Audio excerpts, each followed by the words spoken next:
اور وہ واقعہ ہے حضرت داؤد علیہ السلام جو خدا کے ایک نبی تھے ان سے متعلق۔ حضرت داؤد زبور کی تلاوت کیا کرتے تھے، احکامات دین بتایا کرتے تھے، اور ایک نوجوان ان کے پاس آتا تھا اور بہت شوق سے زبور سنا کرتا تھا۔ اچھا، حضرت داؤد علیہ السلام کے پاس ملک الموت بھی آیا کرتا تھا۔ ایک دن ملک الموت آیا اور اس نوجوان کو بہت غور غور سے دیکھنے لگا۔ درود بھیج دیجیے محمد۔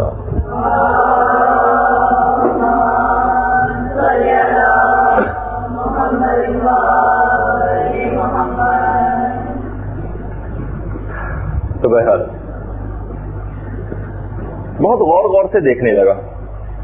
حضرت داؤد نے پوچھا کہ یہ بتائیے کہ آپ اس کو اتنا غور سے کیوں دیکھ رہے ہیں؟ کہا کہ اس کی ایک وجہ یہ ہے کہ یہ نوجوان آج سے ٹھیک ایک ہفتے کے بعد انتقال کر جائے گا۔ اچھا، حضرت داؤد علیہ السلام کو وہ نوجوان بہت زیادہ پسند تھا۔ خیر، وہ کہا کہ کیا یہ فیصلہ خدا کا بالکل حتمی ہے کہ یہ نوجوان مر جائے گا؟ ملک الموت نے کہا ہاں، یہ فیصلہ بالکل حتمی ہے، ایک ہفتے بعد اس نوجوان کی روح قبض کر رہے جاؤں گا۔ خیر، وہ چلا گیا، وہ نوجوان بھی چلا گیا۔ حضرت داؤد کو بڑی تشویش ہوئی، انہوں نے اس نوجوان کو بلایا اور کہا کہ بتاؤ کہ کیا تمہاری شادی ہو گئی؟ حضرت داؤد نے یہ سوچا کہ اس نوجوان نے زندگی میں کوئی خوشی نہیں دیکھی، کم سے کم یہ خوشی ہی اس کو مرنے سے پہلے نصیب کر دی جائے۔ کہا کہ نہیں ہوئی۔ انہوں نے اپنے ایک ماننے والے کو بلایا اور کہا کہ تم اپنی بیٹی کی شادی اس سے کر دو۔ وہ تیار ہو گیا۔ بہرحال بیٹی کی شادی ہو گئی اس نوجوان سے، اور وہ دونوں چلے گئے۔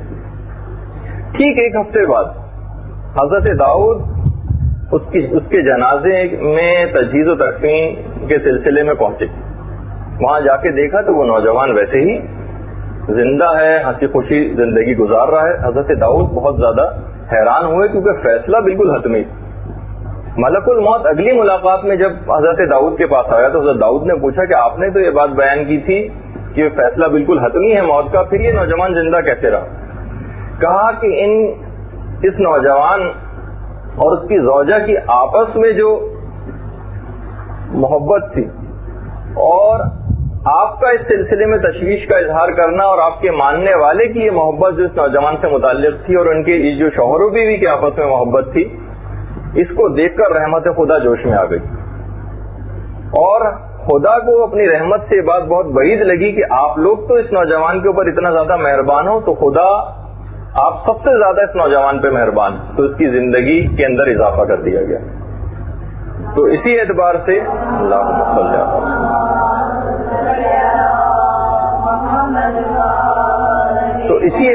سے علماء نے لکھا کہ آپس کا اتحاد و اتفاق یہ عمروں کو بڑھاتا ہے، اور اس کا اگر الٹا آپ کرنے وائس ورثہ، آپس کی ناچاقیاں اور مخالفتیں اور جھگڑے یہ عمر کو کم کرتے ہیں۔ یعنی یقینی اور حتمی موت جو لکھ دی گئی تھی وہ تک ٹال دی گئی آپس کے اتحاد و اتفاق کی وجہ سے۔ تو بہرحال اگر کسی کو زیادہ ڈر لگے اور اپنی زندگی بڑھانا چاہے تو وہ اس فارمولے کے اوپر عمل کرے، آپس کے اختلافات و جھگڑے کو انسان ختم کرے، پھر دیکھے کہ وہ اپنی عمر کو بڑھائے گا، اور اس کے اندر اس کو توفیق پروردگار نصیب ہوگی کہ جس میں وہ اطاعت الہی کو انجام دے گا۔